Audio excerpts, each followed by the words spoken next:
It's 5 o'clock in Pirate Country, and it's time to get pumped up with the P-Man. Hit the door and hit the road. 94.3 The Game is going to get you home, and the P-Man's not holding back. Yes! Yes! Pirates win!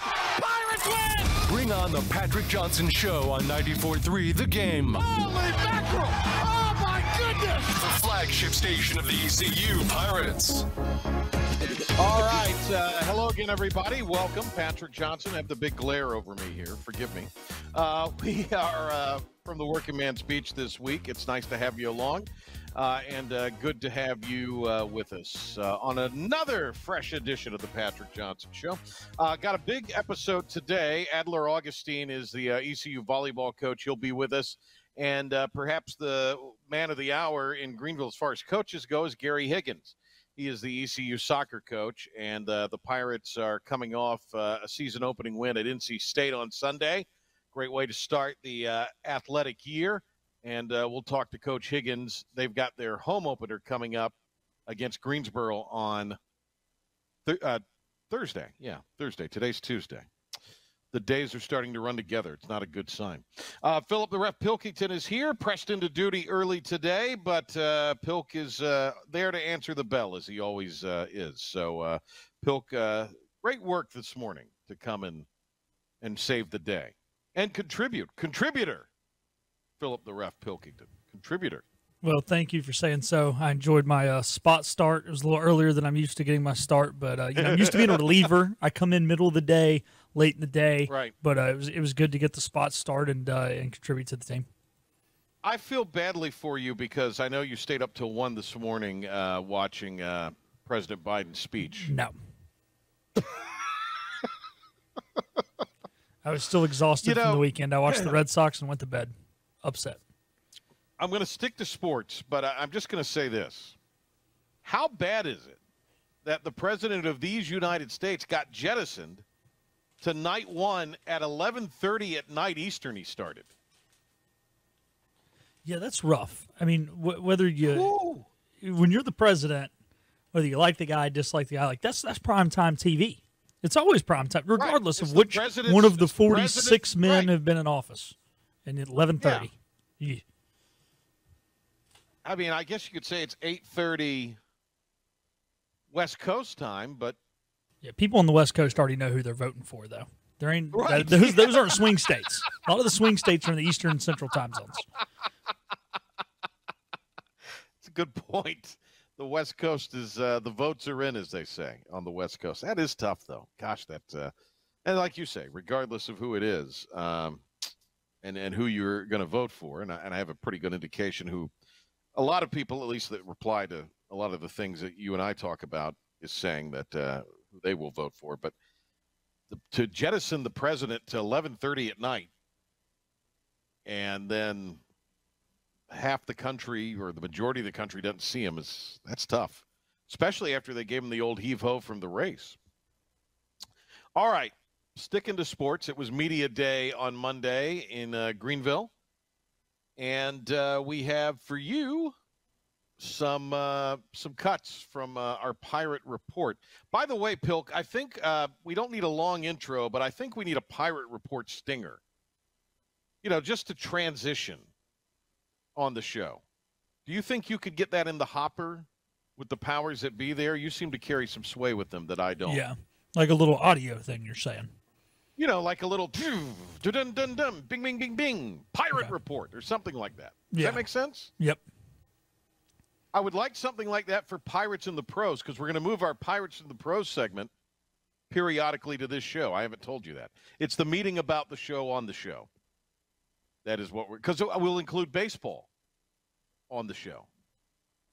It's a brilliant idea on my part. I like that. A lot of good Pirates in the Pros. There's no off position. If a Pirate in the Pro has a big day, we'll highlight it. No off position on the Genius Switch. All right, Deontay Johnson, we got him up. Is that right? No, Big Tay. Or yeah, Deontay Johnson. I was thinking when you said that, I was thinking the one who plays for the Panthers. I was like, no, he plays for the Panthers. You're right. It's spelled differently. It's been a long day. It's been a long day. I'm sorry. 299 senior.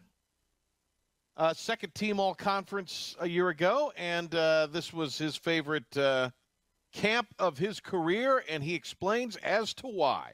This camp has been a grind, but it's definitely been my best one, like my favorite one, because of the live periods that he let us have. Like, when we compete this year, everybody compete. Like, sideline juiced up, you on offense, if you on the field, you juiced up, defense juiced up. So I'm just ready to see us go against somebody else in less than 2 weeks. Yeah, and speaking of which, he's looking forward to a 1-0 start. We get the W first game, set the tone. I know the energy will be through the roof. We got the first game in Dowdy, you know what I mean? Everybody just ready to show the world like what we came together to do. And then we got older guys, new guys. The excitement just through the roof right now. We're hearing from Deontay Johnson here, Big Tay, on balancing wanting to be on the field and being pumped for the other guys in the group that sub in so often. I don't never question coach because I know he's like the plan. So if he's subbing me, it's for a reason. Maybe he want everybody fresh throughout the game. But I really don't trip because, like you said, we got the deep room, so it's no drop off. And I know I can take a couple plays off and let my teammates shine just as well with no drop off. I'm glad he's not tripping. And this is Big Tay here with his thoughts on the second scrimmage, which was Saturday. Coaches say that's normally the big improvement between week 1 and week 2 scrimmage, but like I really seen it with my own eyes this year, and it's just everybody's going out there. You know, the first scrimmage we was sluggish, we weren't looking like us, but Saturday we was flying around both sides of the ball, and when we messed up, offense made us pay for it. Pretty good, huh, Pilk? Pretty good stuff there. Pretty good. All right, let's see. Coaches now, Pilk? Is that what we have on the roster here, it looks like? Yep. All right. This is, let me find it on my screen here, Damon Magazoo and his thoughts on the summer as a whole. It's been good. A lot of great progress from the safety group and defensively and as a whole team, offense and special teams. You know, the thing that I try to preach to our guys is make new mistakes. You know, and as long as we're making new mistakes, we're progressing the right way. New safeties coach for the Pirates, Damon Magazoo. And this is on how Coach Weaver helped him with his transition. Yeah, so I've known Tripp. Tripp was actually a GA when I played here, so I've known Tripp since 2010. So we have a close relationship, and you know, I was very excited for him and his opportunity. And we had multiple conversations, you know, throughout the process. And once I was hired, to just talk about the guys and go through the room and stuff like that. So Tripp was a big help, just as far as like the transition into the room. All right, and then he talked about. Was this more about excitement, Pilk, or because it reads how weird it'll be coaching in Dowdy instead of playing? To me, I think that would be exciting. I think it'd be exciting, where but you if you've played there your whole life, he's never seen the field from anywhere but the field. It's going to be weird up in that press box. I don't know. Play the cut. It's going to be a different side of things, something that I'll have to get used to, but extremely excited, you know, for the fans and the community to see all the work that these guys have put in, and excited to watch them show out, you know, in 2 weeks. Yeah, there you go. He answered that beautifully. Spun it. See, this is the difference between coach speak and, like, interesting coach speak, right? Spun it, answered the question, but spun it and put the attention back on the players. Really good stuff there. That was good. Roy Tesh.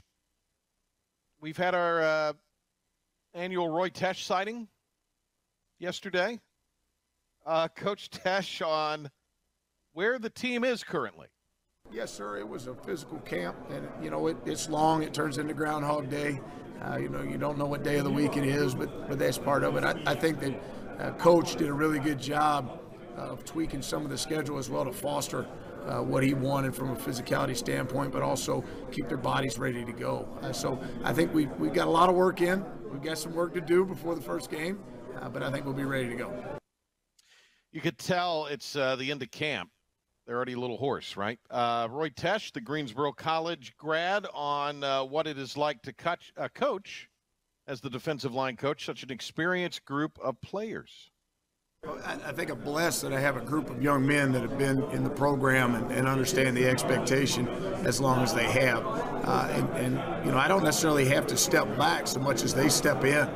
And they get to issues before they become issues with some of the younger guys, teaching those guys the expectation, and not only what the coaches expect, but what the program expects. And it means a little bit more when it comes from an older player, more so than a coach. So I think that their leadership will continue to be invaluable, not only with the younger players, but also with newer players, right, that aren't necessarily haven't been all the way in yet with us and down the road of being through a season. So really excited about what they've done from that aspect at this point and what they're going to continue to do as we go through the season. And he's talking about something that Big Tate talked about, managing the subs with such a deep defensive line room. It's tough when you have guys that compete at a high level and can do things well, more than one aspect of the game. Do we have guys that fit certain situations better than others? Certainly. And you try to rotate the best person in there for the task at hand. Sometimes wind has a lot to do with it. Our guys are stressing us left and right. So sometimes a guy that is a really good pass rusher who's not at 100% might not necessarily be the best guy for the opportunity at that point. So you've got to manage all that. But I think what they've done a great job of it, they've really taken that over. They have a mantra, no drop-off. So the expectation from the players is, hey, if they sub me out, you're going to come in and hold up your end of the bargain, pull your share of the weight, do a great job. And I think being able to do that, what we've seen over the years, is it allows these guys that do have a good skill set to be fresher towards the end of the game, and for us to really put the pressure on the opponent as we push through. All right, Roy Tesh there, and good to hear from him. He's been around a while. Look forward to hearing from Coach Tesh again next year in the preseason. We're taking a break. We'll come back from the field to the pitch, the other kind of football, Pirates soccer. We'll have that for you coming up right after this on the Patrick Johnson Show with Gary Higgins. We have you covered with all the ECU news and beyond that you need for the drive home. The Patrick Johnson Show on 94.3 The Game. Welcome back. Gary Higgins is man of the hour. His team got off to a great start for the athletic year for the Pirates, winning at NC State on Sunday, 1-0 at Dale Field as the Pirates beat the Wolfpack. And I believe the first time since, heck, I think I'd already graduated the last time the Pirates won in Raleigh. That's how long it's been. So just had graduated. We welcome Coach Higgins back to the Patrick Johnson Show. Congratulations on that win. And it wasn't like you went up there and won on a kind of in a listless environment. They were fired up and ready to go and had a really good crowd up there, Coach, and your team responded beautifully. Yeah, no, we're really excited with that win. That was a big one for us. And like you mentioned, we hadn't beaten NC State since 2010, and then we hadn't won in Raleigh in like 24 years. So it was nice to get the victory, and that's something that I'm really proud of, is that we can go into difficult environments and get the job done. It's a good sign for your team that they can go into places like that and get a victory. I'm happy you won. I'm depressed that it's been 24 plus years since I graduated from ECU. Now I'm depressed, Coach. I'm depressed now. Sorry, mate. Gary Higgins with us. All right, so the Pirates, as we mentioned, winning at NC State. They will take on UNCG Thursday at 7, Johnson Stadium, Student Pirate Club night. It can be seen on ESPN+, but it's going to be gorgeous weather. Go out and watch the Pirates play the Spartans in the home opener. Then they'll be back in action Sunday against Campbell in the Morgan's Message game, and that is a 7 o'clock game on Sunday. So a couple of opportunities to see the Pirates play here at home this week and weekend, respectively. Gary Higgins is the coach of the Soccer Pirates, and he joins us here. Let's get into the game a little bit. And Abby Soa, who received the Defensive Player of the Week, what a beautiful piece that was that led to the score. So take us through that whole scenario where she gets the game-winning strike at the 38th minute. Yeah, so it was off a wide free kick, so it was a set-piece goal, and set pieces at this level are crucial in terms of winning and losing games, so we work very diligently on those, defensively and offensively, and Abby's one of the weapons that we can try and utilise. She's very aggressive in the air and almost fearless when she's attacking that ball. But if the delivery is not good, then it doesn't matter who you have on the end of it, and the delivery, thankfully, was exceptional from Julie. She whipped in a really good ball with her left foot, and we executed well. So that was a difference in terms of the result. So it was a nice goal, and Abby. It's just nice to see Abby get on the score sheet and kind of validate a really good performance all round. Then Maeve English, who we've talked about for many, many years here in Greenville and Pitt County, 22nd shutout in layman's terms of her career, had a magnificent save in, I think it was the 60-something minute, past the 60-minute mark. Just a beautiful save late, and she obviously has and does bring a lot of experience in goal for you. Yeah, it was a fantastic save, and we always tell the girls that there's going to be moments, even though we controlled possession of the game for the most part, and really dominated NC State in most of the categories, we knew that they were going to come and try and get that equaliser, and Maeve had to be ready for that, and it was a really good cross from them, and one of their most dangerous players got on the end of it, and Maeve's reflexes were exceptional, and she managed to save it onto the post, and that was their biggest moment for sure, and we were up to the task to keep it out of the back of the net. Gary Higgins, ECU soccer coach, with us here. Yeah, that's one of the things, and I guess it's like that on the road when you dictate the pace. In many ways, your play is the dominant factor in the game. Everything was sort of going the Pirates' way, yet there you are, and it takes a heroic play down the stretch to prevent the match from finishing in a tie. So in a lot of ways, that's the beauty of the game, but I guess also the thing that keeps coaches up late at night is, boy, you played well in every aspect of the game, but not that you hung on at the end, but I mean, it was still a nail biter down to the final tick. Oh, yeah, and that's the thing. Like, if you want to win those close matches, you've got to be so engaged every second, because all it takes is, in the blink of an eye, they can get a quality chance in front of goal. And like you mentioned earlier, there was a really big crowd there. And if that goal hits the back of the net and they get a lift from, then it's going to be a really, really tense environment. But again, it's all about stepping up in those moments, and that's the nature of the game. It's so difficult to score, and when you do, it can really change the momentum of games. So scoring the goals is great and getting on the score sheet, but then preventing them can kind of deny a momentum gaining moment, Gary Higgins, Pirates soccer coach, with us here. Pirates have 3 in a row at home, starting with the home opener on Thursday against UNCG. We'll get a primer of that game on Student Pirate Club night coming up in just a bit.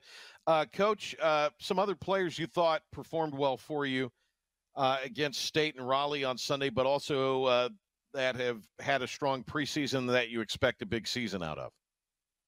Yeah, and not to sound too cliche, but I was just so proud of everyone that stepped on the field and the players bringing the energy off the bench. It really was a group effort in terms of competing and really setting the tone to winning first and second balls and all those individual duels. So, but our midfield, so Annabelle Abbott and Sierra Lowry really kind of set the tone from that standpoint in terms of winning first and seconds.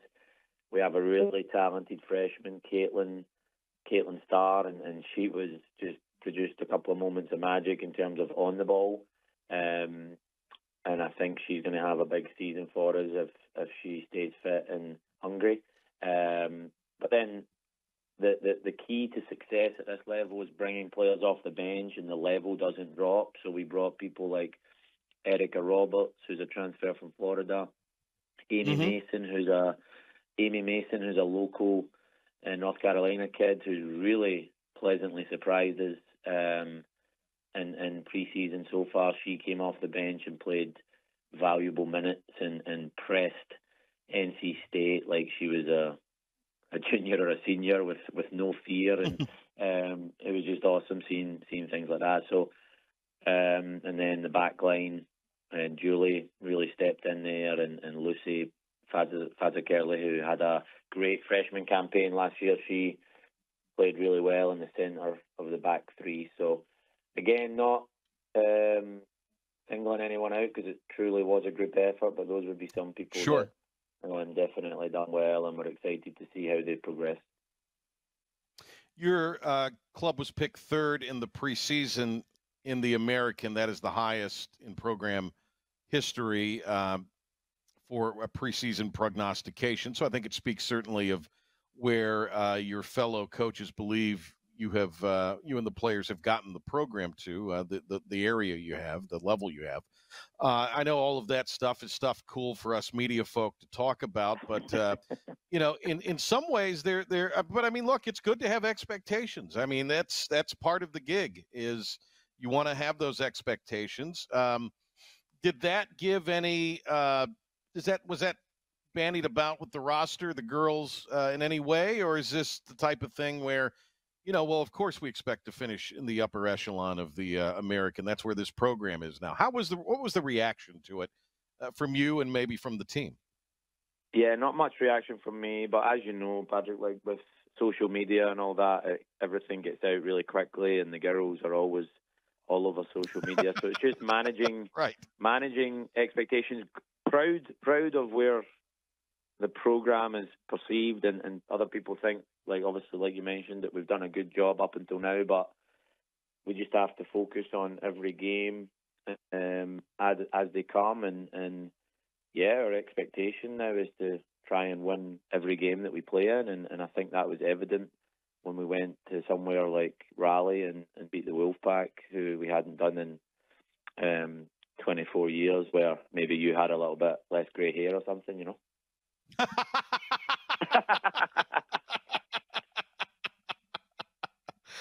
Well, only my hairstylist knows for sure, Coach. So with UNCG, tell us a little bit about the Spartans coming up. You've turned your attention to them. Coach has turned the page. The players have, I'm sure, to a degree. Thursday's the home opener. I hope it's a big crowd. The games are free, and it's going to be a beautiful night and a great time to get out. And I think your sport does a really nice job of trying to engage the community to come out, especially on these beautiful evenings, and enjoy the beautiful game. Yeah, no, that's something that I wanted to kind of short-term goal of mine when I first got the job, was to engage the community and get as many people out to our games. It's such a beautiful venue, and then obviously we're trying to grow the sport of soccer. This is for sure like a baseball town and a football town, and that's obviously amazing in its own right, but we're just trying to promote the game that we love to, and put a product on the field every single game that we play. So yeah, UNCG, another in-state rival. We've had a couple of good games against them the last 2 years. We beat them 1-0 at their place last year, but then they beat us 2-0 here a couple of years ago. So always a really competitive game, but we just have to make sure that we're up for it and we're competing in the right way, and give the crowd something to be happy about. You got Greensboro Thursday, 7 at Johnson Stadium, and then Campbell coming to town on Sunday at 7, and then looking ahead to the following Thursday, the 29th, on International Students Night, 5:30, Coastal Carolina at beautiful Johnson Stadium, and then a trip to UNCW. You're able to play this non-conference slate fairly regionally, which is one of those advantages that I think East Carolina does have in its schedule. It's good to see that you can get those in-state and regional rivals on there, because when you get into conference, that's when a lot of the heavy travel is required. Let me ask you a little bit about the league. I noted you were picked in the preseason third. How do you see the league stacking up? Yeah, I think you're looking at Memphis picked top. They're definitely the favourites. They've won the conference championship the last 3 years and made it to the Sweet 16. So Brooks over there and his coaching staff just do an amazing job of. They're just relentless in their approach every single year. So I expect them to be another force to be reckoned with again this year. USF also have the tradition, and they have technically a new coach, but he was associate head coach for so many years there. So he's done a great job with that program, and they've always been up there competing for conference championships and NCAA tournament appearances. So I expect them to be up there again. I think we've got closer to both of them the past 2 years in terms of our performance levels. So we managed to beat USF for the first time ever at their place last year in a really exciting game. So that was one that I think really set the tone. And we can do that. We can compete with these top teams in a conference, but then we need to do it on a consistent basis. So, and then basically from us all the way down to the bottom, it's just who wants it on any given day, and I think anyone can beat anyone in our conference, and you can see that with the results. So I think if you're getting in the conference tournament in our league, which is only 8 teams that go, you're doing well, and you've got a chance of causing a couple of upsets to win it. But I think if you're in the top 4, then you're doing a really good job. So that's always a goal for us, is to be competing up at the top end of the table, and hopefully we can get one step closer to getting our hands on a trophy. I want to ask you one other thing here just about the game as a whole. Anson Doran, the championship UNC coach, just days before their season started, announcing his retirement. Any thoughts just on his influence on the women's game? And clearly they have had unprecedented success, not just in women's soccer or soccer as a whole, but also just you look at NCAA athletics, they're pretty amazing. Oh, yeah, I'm obviously very familiar with that program over the years. And when I first started working in women's soccer, I done so much research on his program and how much of a pioneer he was, not just for women's college soccer, but like you mentioned, women's soccer in general, and how it's perceived around the world. And if it wasn't for him, we wouldn't be in the situation we are right now. So I'm sure he's just proud as punch of what he's done, not only at UNC's program, but just for the women's game all around the world, really. So yeah, I'm a father of 2 daughters, so I think hopefully they've already showed interest in the game of soccer, and thanks to him, he's kind of created a landscape where they can go have lots more opportunities in the game that we love. So yeah, just grateful for everything that he done for the game and women's sports in general. And we actually got to play them in a preseason exhibition last season at their place. So it was kind of neat to be on the other side of the dugout to him and experience firsthand how impressive they were on the field. Coach, great to talk to you. One other thing, and you when you mentioned your daughters, that kind of just got me thinking. The women U.S. team wins gold finally at the Olympics, and it's a young team that did it. And there'd been opinions varied on some of the players in the past who did their own fantastic job of bringing attention to the sport and a lot of the things as far as inequity and pay and all of that. I think all of that's fantastic. But this younger kind of group in the Olympics seemed to really sort of just capture the fun of playing. So that had to be a pretty cool thing for your sport as well, I have to imagine.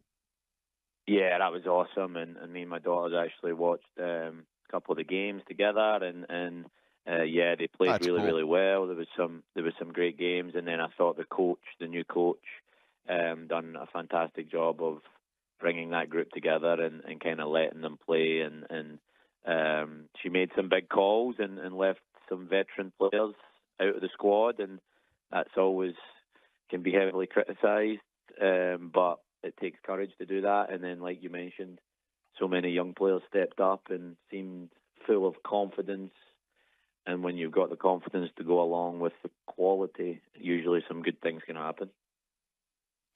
Hey, Gary, best of luck. Thank you for coming on. Congratulations on the season opening win, and hope the Pirates will keep it rolling on Thursday when they welcome UNC Greensboro for the home opener at Johnson Stadium at 7 o'clock Thursday night. Thanks for having me, and as always, go Pirates. Great to have Gary on. Philip the Ref Pilkington with the 94.3 The Game Sports Update and Pirate Report. Pilk? You ready for this? Oh, I'm very ready. Okay, ready? You ready? Streaming to the world at 943thegame.com. This is the Patrick Johnson Show. Now in all his glory, here's the P-Man. Patrick Johnson Show, and we are talking Pirates on this day, and talking the Pirates quite a bit. Adler Augustin is with us, the ECU head coach, coming off a 21-win season. And their season will officially open on the 30th.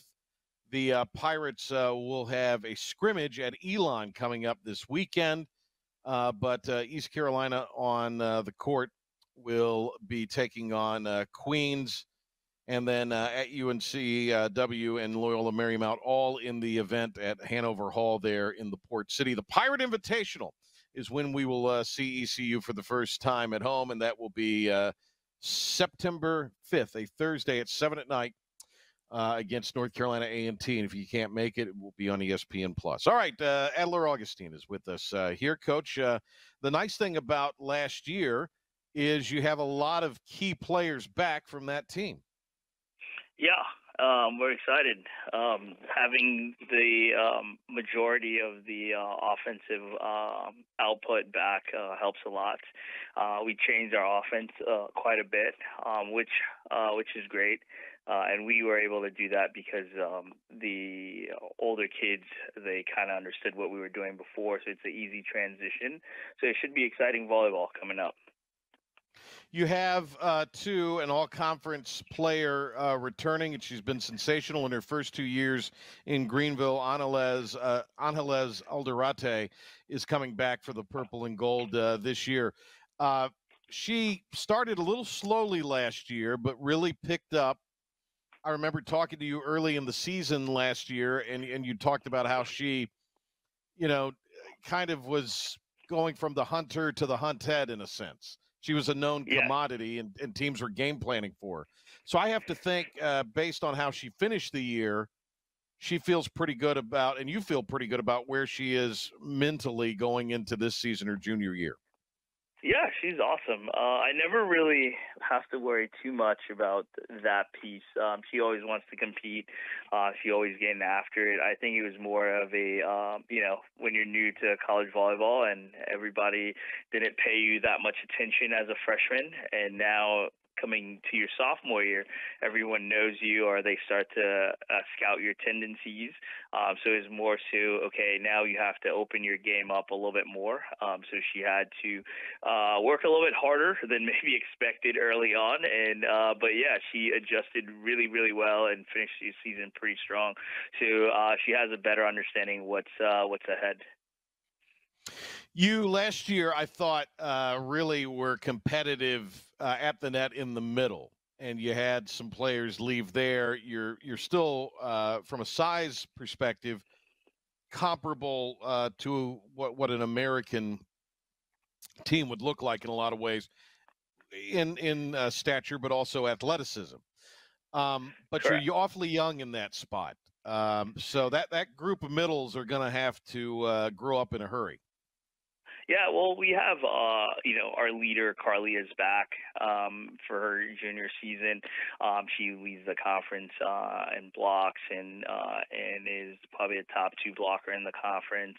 We finished, I think, top 14 in the country and that aspect. But, so the secondary middle, we have 2 younger ones that for sure is going to have to grow up. But watching them in practice, they've been picking up a lot. And Equi, she'll be young playing, but she was with us last year. She redshirted, so she was in the gym learning and getting better.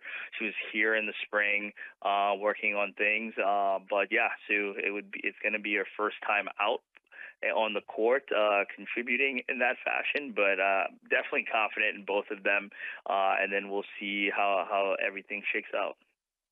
Adler, Augustin, ECU coming off a postseason appearance last year in volleyball, and the ECU volleyball head coach joins us here on the Patrick Johnson Show. Of course, you do return Northcross, as you say, and that's another player that has kind of emerged. Maybe it was a little under the radar, but has developed under your and your staff's tutelage. I got to think you're hoping with Adarate, a little more consistency in the pieces around her. There's a lot of potential there offensively, but obviously Anales is going to get a lot of attention, and teams will game plan for her. I guess you have to have, in some ways, some other players who have great ability be more consistent. Yeah, for sure. We got, it's like every team has some star power, and they have some players that have to emerge as well as the season goes. From Izzy, got a lot of playing time last year. Fran is still back. Ollie, Pate, they were all contributors from last year. And then I think our defense is pretty strong with Tia and Laura are here, and Kinsey. So, yeah, it seems like it's the same team almost, not quite, but it seems like we're saying the same names that we talked about last year, which is great because it's, as you know, you get a lot of freshmen. It's a lot of teaching. It could be tough at times because they're still learning, but it was great. This preseason, we could say one or two words and everybody understood what was going on. So we didn't have to break things, to the smallest detail.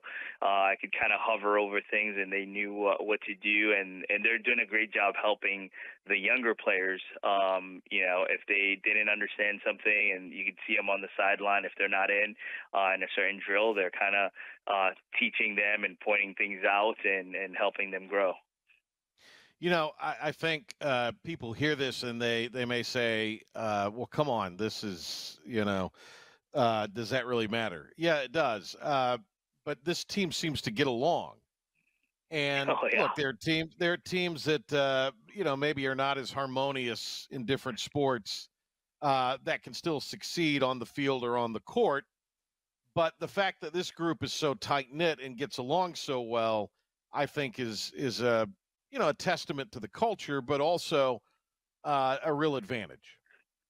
No, it's definitely a huge advantage because you'll see when you're winning, everything's great, right? Everybody gets along. It's when the games get tough or you get two losses in a row, that's when you start to see the culture emerge. How are we going to respond? How are we going to stay together, especially when you go to 5 or you're down a couple of points? I mean, it happened at UAB. We were down 9-4 in the 5th and came back. That doesn't really happen unless they got along really well and had confidence in each other. Nobody's pointing fingers and stuff like that. So yeah, I think that's our superpower, the way our culture and the way we get along. It helps a lot. Trust me, it does. You had a lot of matches, particularly late in the year, that went 5. And when you look back at that, I know those are the things that keep a coach up at night. How do you feel like the team will be different this year around, and this go around, at least on paper and what you've seen so far in the preseason, versus where some of those 5 setters got away from you last year? Yeah, I think they're more mature now, having been in that situation where we knew we were capable. But we never were put in that situation. We didn't know how to finish games, and we were just kind of playing with house money at that time, right? Everybody's on a high. We're doing well. We're excited. Now it's like, okay, I get it. When it's time to close, we have to close it and not let it get to that point. So, and we talk about it. We don't shy away from it in the gym. They remember. They bring it up at times, and then we talk about, we work on those specific situation. What are we going to do? And I think that's going to show this year. But when you go to 5, anything is possible. But I think it's try not to get to that situation. If we could win it, if we're up 2-1. Let's try to close it out. Unless we're down 0-2, we're trying to get to 5. But if we're up 2-1, let's try to finish in 4 and not go to 5. And if it does, we're relaxed. I mean, those games, a lot of them were 16-14, right? So 2 points. Right. It would be a lot harder if we were getting blown out in set 5. Then we have a lot to work on. But it's 2-3 swings here and there that didn't go down or went down or hit the tape.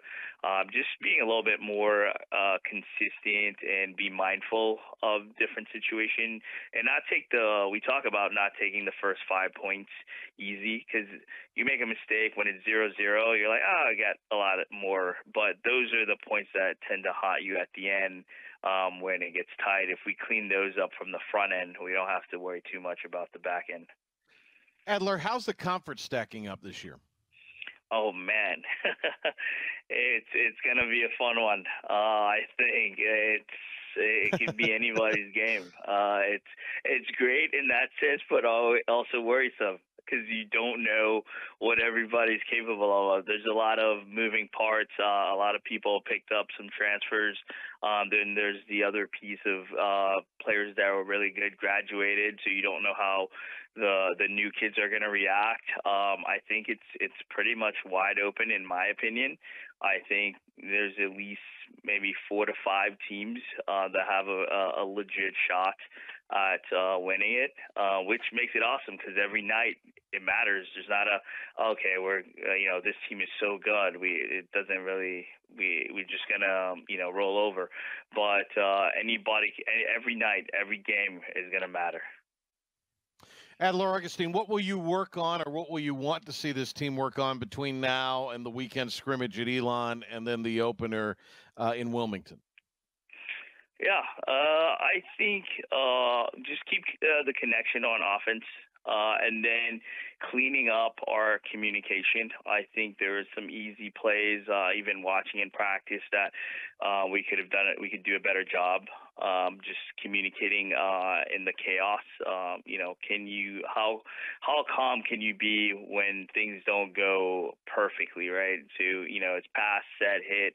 Sometimes a dig, you're chasing a dig all over the place.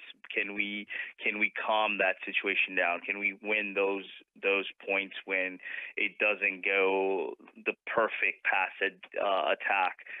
So those are the things that we're talking to them about. Can we win when it doesn't look pretty, right? So we just need points. We don't care how we get them, whether you crush the ball, you tip it, you roll it. We just need the point. So how are we going to react in those situations? So that's kind of what we're working on. Adler, Augustina's team won 21 last year. They went to the postseason. They'll aspire to get to the postseason this year at Elon Saturday for a scrimmage, an exhibition match, if you will, and then playing in Wilmington the Friday and Saturday, the 30th and 31st. Pirates will also have their home opener September 5th, Thursday, against North Carolina A&T. That's part of the Pirate Invitational. Hey, Adler, always great to talk to you. We'll see you a little later on in the season from the TV perspective, but hope we'll get a chance to catch up before then. Yeah, thank you so much. Make sure everybody comes out, come support the team. It's going to be exciting volleyball. Go Pirates. Adler Augustin, nice to have him on. Pirates open the season in Wilmy World a week from Friday, as they will take on Queens in the event being hosted by the Sea Squawks at Hanover Hall in the Port City. Pirates will have the Pirate Invitational in volleyball on September 5th, a Thursday at 7, as they host North Carolina A&T. So get out and support them, and also get out and support Coach Higgins and the soccer team Thursday, 7 o'clock, they will be opening up the season at home against, or the home portion of the slate against UNCG. Man, what a show today. Good stuff. Lots of purple and gold. We love it. Tomorrow, scheduled to have Brian Mull with us to talk a little golf, and I have some questions for him about UNCW. Big commitment there to redo Trask Coliseum. Also, looking forward to talking to Doug Martin. He's scheduled to be with us tomorrow. Joe Giglio on Thursday, and then Pilk will bring it home with Joey football and some high school coverage on Friday. And speaking of high school, we'll have high school football back this year. Tell you more about that tomorrow. It is National Radio Day. Shout out Miles Minges Bottling sent me a video of an audio tape of me calling a game he did back 20-some-odd years ago, Pilk. I need to play it for you. You'll get a kick out of it. Looking forward to hearing I sound like Mike Steele's right. I sound like a nerd. I dressed like a nerd, and I sounded like one then. All right, we're taking a 23-hour break from the PJ Show. We'll be back tomorrow at 5 in the morning on Talk of the Town. So see you then. Have a great rest of your evening.